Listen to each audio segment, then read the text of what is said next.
Assalamualaikum, salam, namo buddhaya, om swastiastu, salam kebajikan.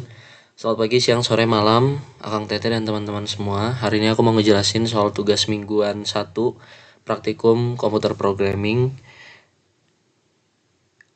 ya tugas berupa pseudocode dan flowchart. Yang pertama aku bakal mulai dari pseudocode-nya dulu. Untuk pseudocode namanya, aku beri nama nilai akhir kelulusan mahasiswa. Kemudian yang pertama aku lakuin itu declare nilai akhir dari mahasiswa, karena tugasnya untuk menentukan kelulusan mahasiswa based on nilai akhir. Di declare aku tulis numerik NA agar tercatat si NA ini atau nilai akhir dalam bentuk angka, dalam bentuk numerik ya. Kemudian aku aku input nilai akhir, aku gunakan jika if NA lebih dari atau sama dengan 75 dan display mahasiswa lulus ujian nilai akhir, tarik lagi NA nilai akhir untuk menunjukkan nilai akhir si mahasiswa tadi. Else kalau misalnya bukan 75 ya selain lebih dari atau sama dengan 75 ya, berarti di bawahnya gitu ya, display mahasiswa tidak lulus ujian dan perlu mengikuti remedial, nilai akhir (2) NA buat narik si nilai akhir lagi tadi. Terus kalau misalnya mahasiswa tidak lulus,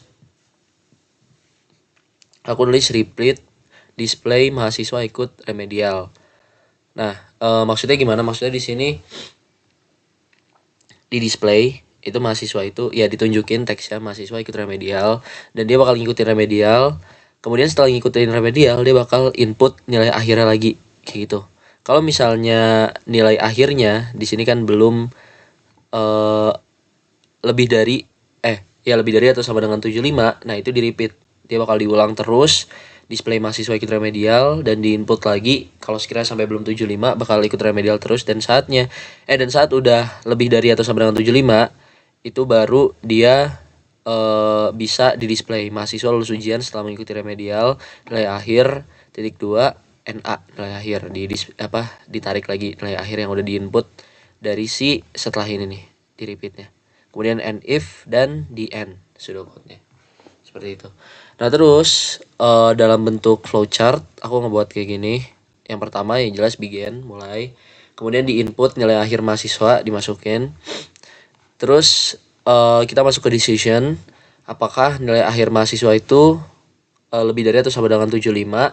Kalau misalnya tidak, berarti mahasiswa mengikuti remedial. Kotak kan proses ya, ya kotak proses kalau nggak salah artinya. Proses mahasiswa mengikuti remedial, kemudian habis mengikuti remedial dia input lagi nilai akhir mahasiswanya. Kalau terus dia masuk ke decision lagi, apakah dia udah lebih dari atau sama dengan 75. Kalau masih belum, dia balik lagi ke sini, mahasiswa mengikuti remedial lagi. Kalau udah, berarti mahasiswa lulus ujian dan end flowchart selesai. Sekian dari aku, kurang lebihnya mohon maaf. Wassalamualaikum warahmatullahi wabarakatuh.